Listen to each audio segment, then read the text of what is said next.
नमो नारायणाय। ओम नमो भगवते वासुदेवाय। ओम श्री विष्णवे च विद्महे वासुदेवाय धीमहि तन्नो विष्णु प्रचोदयात्।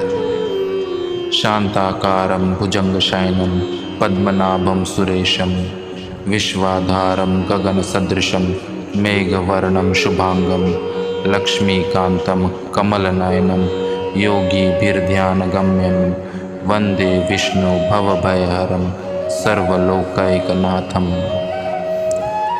मंगलं भगवान् विष्णु मंगलं गरुड़ध्वज मंगलं पुंडरीकाक्ष मंगलाय तनोहरि। ओम नमो भगवते वासुदेवाय।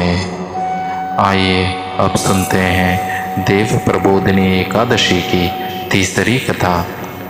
इस प्रचलित कथा के अनुसार एक नगर में एक राजा था।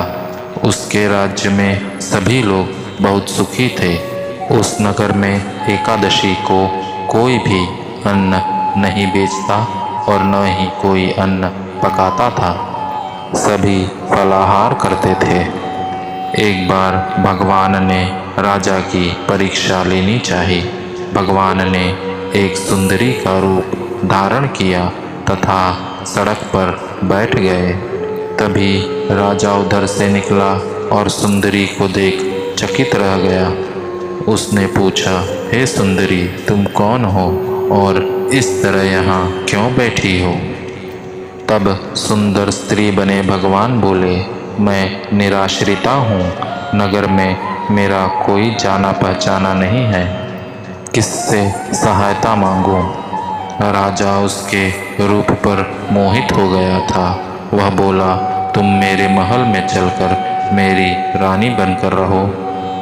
सुंदरी बोली, मैं तुम्हारी बात मानूंगी, पर तुम्हें राज्य का अधिकार मुझे सौंपना होगा। राज्य पर मेरा पूर्ण अधिकार होगा। मैं जो भी बनाऊंगी तुम्हें खाना होगा। राजा उसके रूप पर मोहित था, अतः उसकी सभी शर्तें स्वीकार कर ली। अगले दिन एकादशी थी। रानी ने हुक्म दिया कि बाजारों में अन्य दिनों की तरह अन्न बेचा जाए। उसने घर में मांस, मछली आदि पकाए और परोसकर राजा से खाने के लिए कहा। यह देखकर राजा बोला, रानी, आज एकादशी है, मैं तो केवल फलाहार ही करूँगा। तब रानी ने शर्त की याद दिलाई और बोली, या तो खाना खाओ, नहीं तो मैं बड़े राजकुमार का सिर काट दूंगी।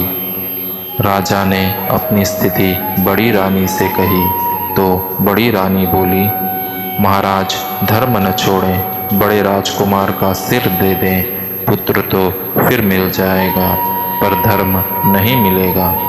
इसी दौरान बड़ा राजकुमार खेलकर आ गया।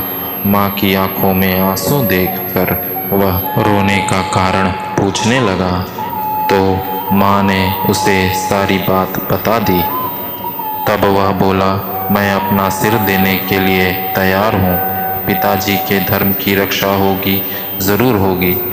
राजा दुखी मन से राजकुमार का सिर देने को तैयार हुआ तो रानी के रूप से भगवान विष्णु ने प्रकट होकर असली बात बताई।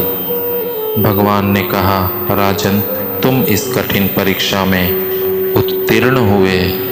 भगवान ने प्रसन्न मन से राजा से वर मांगने को कहा तो राजा बोला, आपका दिया सब कुछ है, हमारा उद्धार करें। उसी समय वहाँ एक विमान उतरा। राजा ने अपना राज्य पुत्र को सौंप दिया और विमान में बैठकर परम धाम को चला गया। यह थी देव प्रबोधिनी एकादशी की तीसरी कथा। ओम नमो भगवते वासुदेवाय।